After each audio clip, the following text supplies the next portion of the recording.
Good afternoon. It's really an honor for me to be here and talk with you all a little bit. It's because of the kind of work that you all do and the kind of dedication that you all have to the service and sharing your life with people. And it's a great conference to come and be part of, and I'm very appreciative of the invitation. My presentation is sort of a distillation of a book I finished writing, and it will be published by University Press at the end of this year, early next year.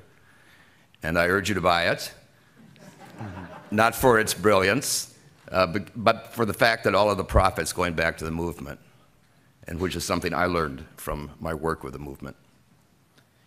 What I'm talking about is the last political trial of Fethullah Gülen. And my arm was twisted to write the book, I have to say. I have plenty to do in Texas, as you can imagine. But the more I got into it, the more fascinated I've become, because I've been doing human rights law for my whole lifetime. And it's an interesting story, and not many people know about it. Even in the movement know about it. They know something happened, but the dynamic of the trial is really fascinating. And it's even more fascinating, of course, because at the end of the day, Gülen wins, which is highly unusual for political trials. I mean, all we have to do is look at Socrates, Jesus, the Inquisition, the women at Salem, John Scopes, those religious political trials that happened in our history. And I have to say, you know, in making these comments, I don't consider myself to be an American exceptionalist, and my critique or comments on Turkey and its system are what I see, but not that I necessarily think the American system is any better.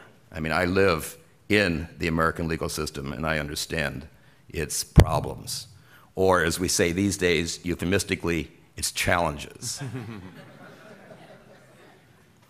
But I want to say the thing I did 3 weeks of interviews. One was on interfaith mission or trip. The other thing I really came to appreciate was the enormous sacrifice a lot of people have made in this change that has gone on, this amazing change that has gone on in Turkey that resulted in the referendum on September 12th, changing the constitution and enhancing civil liberties and human rights. So great respect, and many people died. Many people were in exile. Many people were in prison for a long time, and I had the honor of meeting some of them. So the trial, I have kind of 4 questions to ask, to talk about, to put in context. Even though I'm a lawyer, I'm not going to spend a lot of time boring you with the legal details, even though they are fascinating as they play out in the trial.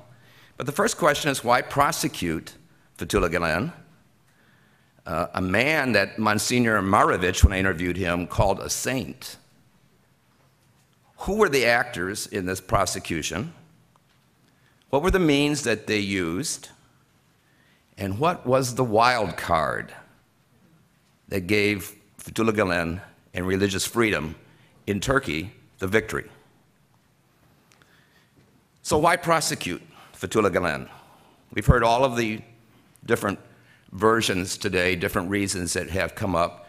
There's one that hasn't been mentioned. I'll just mention that there was a part of the Turkey's movement into the European Union and into the International Monetary Fund was clean up banking, which was enormously corrupt. And it seems that part of the prosecution of Fethullah Gülen was to divert attention from this very serious economic problem, which was essentially the media empire and some of the military and the banks that had been looting the Turkish treasury, somewhere between $25 to $60 billion, which translates into about $1 trillion American dollars in reality. That looting was going on, and that the campaign against Gülen starts when the regulatory legislation comes up in Parliament. It's part one theory. One that which I think there's credibility, but I think all of these play together ultimately. And of course, the other one that's very clear to me coming into this from the outside is that the movement represents a dynamic popular change inside of Turkey. The Gülen movement, in a sense, represents, I think, the challenge of the challenge between the Anatolia bourgeoisie emerging and the old Istanbul bourgeoisie, or as somebody once told me, the white Turks versus the black Turks. That this is the change. This is and you think about this is a serious challenge to the status quo that essentially was unregulated and was basically dipping its fingers or its hands into the treasury and running its life the way that it run to run its life. The military is a third factor, of course. Turkey has had the really unfortunate experience of 3 very bloody military coups, 60, 71, and 80. And then, of course, the more sophisticated soft coup, the postmodern coup, as it's sometimes called, on February 28, 1997, in which the military did what it wanted to, but without bloodshed, but maybe maybe even more effectively because it was more insidious, the way that it manipulated the change that it wanted. And then there's the conflict that goes on between the secularists and the religious folks. And when I say secularists, I mean this in what I perceive to be the Turkish sense. That in the United States, when we talk about secular, we talk about a separation of church and state, but in which we respect religious practice as part of the separation, or non-religious practice. But in Turkey, the word secular has a connotation of being anti-religious. And I think that's a very clear distinction, and I think that is part of what's at play in this. And then you have the whole deep state problem that we see has come up in all of the documents released through the Ergenekon and the Sledgehammer indictments, right? The interplay between all of these entities I just mentioned, the interplay and the tight military-industrial complex, and how the Gülen movement threatens that because it's a popular movement that nobody can get its hands on, right, in the way that we think about organizational stuff in the United States. And it's a threat because you can't control it. People see it happening in front of them, the establishment, the economic order, and it's a threat to them. And there are all sorts of other things going on too. You know, the interference with the drug trade that has become part of the deep state, or trafficking, or why is it that PKK does what it does when it does? Is it just stirring up violence in order to keep the repression going, in order to keep the reaction to support the military so you can have more conflict? All that dynamic that goes on, I think all leads to the prosecution of Fethullah Gülen. Who were the actors? 2 big actors here. One is the media. You know, what we saw here from Dogan earlier, just a few minutes ago, it was typical of what started against Gülen after the soft coup in 1997, in which the media, at the precise time that the banking legislation, there's this huge campaign of defamation and slander, horrible stuff, all of the things that we heard, plus some fake edited tapes of snippets of Gülen's talks taken by other people, put together totally inartfully, but run in the media as a way of clearly undermining the movement, setting the stage for the prosecution. And the thing is, in Turkey, the way it works in the legal system is that a prosecutor can take a media report and turn it into a criminal investigation. And then, of course, as happens in this case, it gets leaked back to the media, and then the media hypes that. And there's the media at this time, and again, I'm not fully aware of how bad American media is, so this is not, I'm just making the evaluation. The media at this time basically had no journalistic principles. Basically, whatever was fed to it, sort of like Fox News, they would turn around and play it. I want to make it clear that in many respects, we're just as bad. So, but the media in Turkey too, and the journalists and the print thing carry much more sway with people than they do in the United States. Journalists, for example, will appear on the front page of papers. They're paid very well. People pay attention to the political commentary. And so when you have this campaign start against Gülen, people look at it. Even people in the movement, I'm sure, said, wow, what's going on? Where there's smoke, is there fire? And that was part of what's going on. One of the good things that happened, by chance, I interviewed the lawyer in May about this, pure chance. One of the lawyers says to Gülen one day in Izmir, why don't you start suing these people for defamation? And Gülen said, no, I'm not like that. Well, anyway, it happened. The lawyer talked him into it. The good thing is that the lawyers were able to, they brought something like 300 cases altogether, all across Turkey. But the lawyers the fact that they got a huge number of judgments in the courts for defamation, they were able to use later on in the criminal trial to show that the allegations brought by the prosecutor were not true. The problem with defamation law in Turkey, unlike in this country, is the type of damages you get is only to make you whole, right? And when you have an aesthetic person like Gülen, I mean, he's not suffering very many damages, right? In the United States, you could get $2 or $3 million because it hurt your reputation, but that's not the way it works in Turkey. So a lot of this, in fact, in my book, I call defamation law the toothless tiger. And it is. But it worked out to give cover to the judges later on who ruled in favor of Gülen. The other set of actors that's very important here are the prosecutors and the judges, the courts.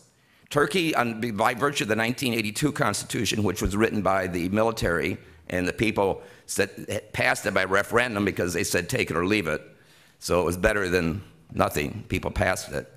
But it created a self-propagating council of prosecutors and judges. They pick themselves, they appoint themselves. There's no democratic input. So what you have is a group of judges and prosecutors that perpetuate the ideology that picks them. And of course, that was the typical secularist, military-industrial complex, deep state, whatever you want to call it. Judges, stacked, there's no democratic input whatsoever. That's by virtue of the Constitution. The time that the trial begins against Gülen, they still had state security courts, which were sort of the rebaptized military courts. Okay, the other thing that happens here, I think, in terms of the third group are these people of questionable origin, some foundations that are creating the evidence, which turns out to be totally fabricated, absolutely totally fabricated. There's absolutely no question about it now. But when it was brought up, these people brought this evidence, the tapes and the book, that kind of stuff, to the prosecutor, who was very happy, of course, representing the Supreme Council of prosecutors and judges, to prosecute Gülen, and his name is Yüksel. He'll come up later on. Okay, what was the wild card? The wild card was the European Union, the accession agreements.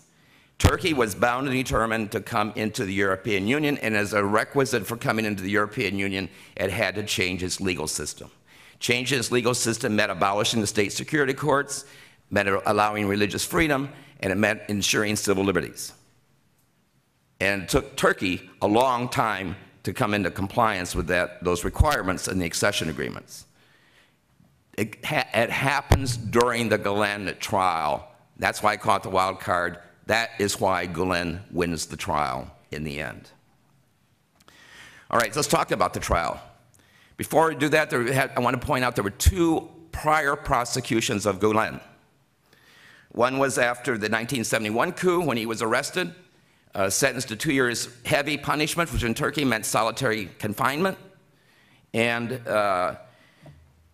he was suspended from his job as an imam at that time.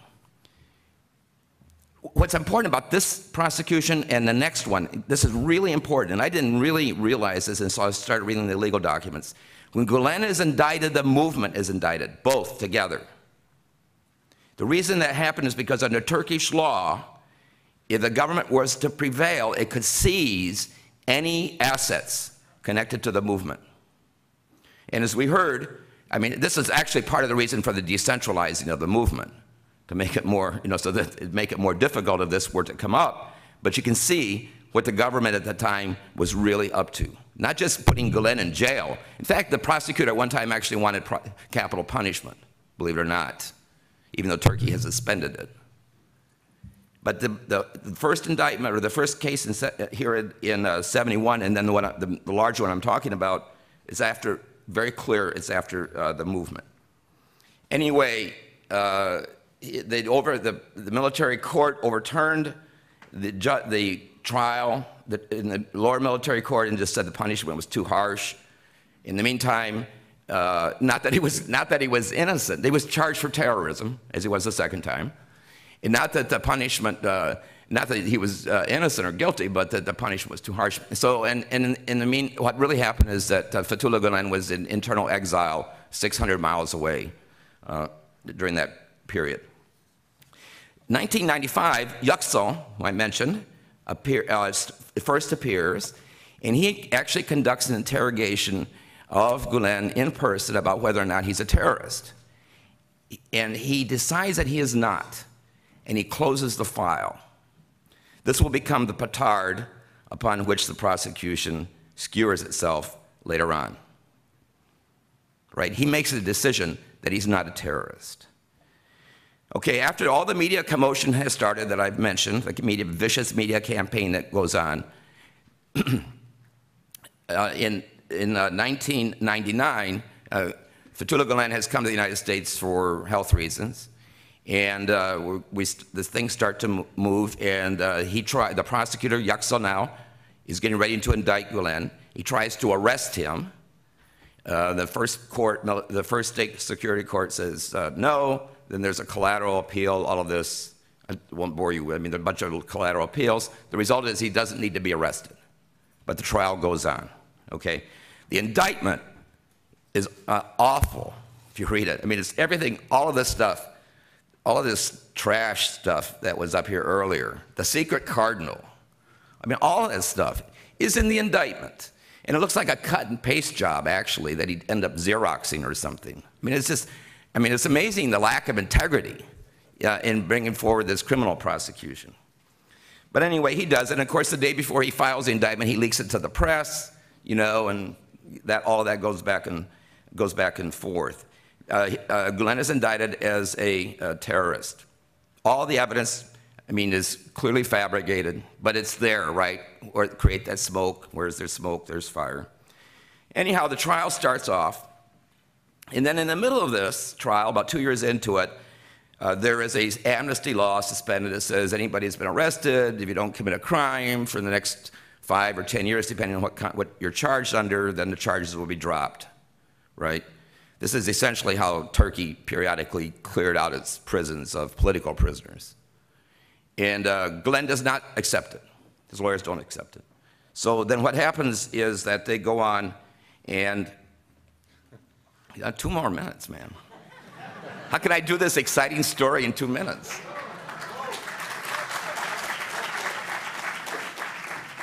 But he was right. He was the most disliked person at the end of the conference. All right. So anyway, the trial is suspended. The European changes occur.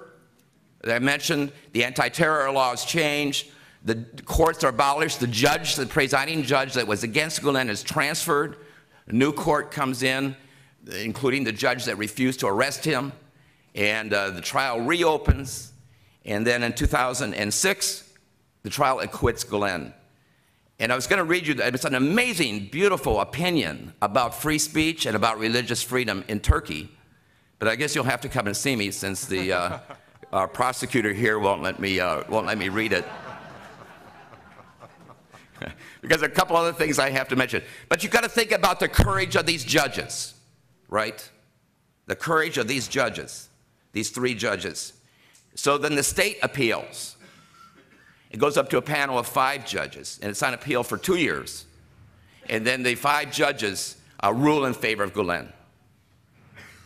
Then the state appeals to the full Supreme Court, the plenary court, 23 judges, and in remarkable quickness, a few months later, they ruled 23, of the 23 judges, 17-6 for acquittal. Amazing.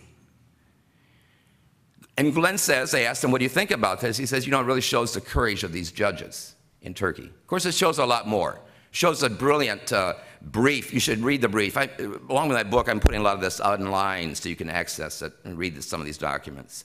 But the 146-page brief that the lawyers did was fabulous.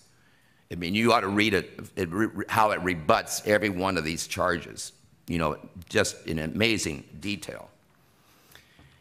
And of course, the acquittal comes in the appeals court the same time that Gülen is acknowledged as one of the top 20 intellectual leaders in the world. So it's a good month for Gülen. But it was even better the next month. Because parallel to this, and if you don't believe in the deep state, you will after you hear this. Parallel to this, when Gülen was in the United States, he had applied to be a religious scholar. Now, and the US government said, no, you're not a religious scholar. What do you mean a picture of the Pope? Who took that picture?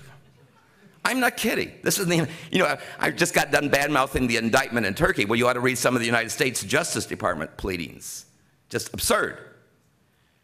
Anyway, the judge at one point gets so fed up with this nonsense that he calls the lawyers in, as judges do when they get hacked off, and say, I want whoever's making that decision in front of me in 10 minutes.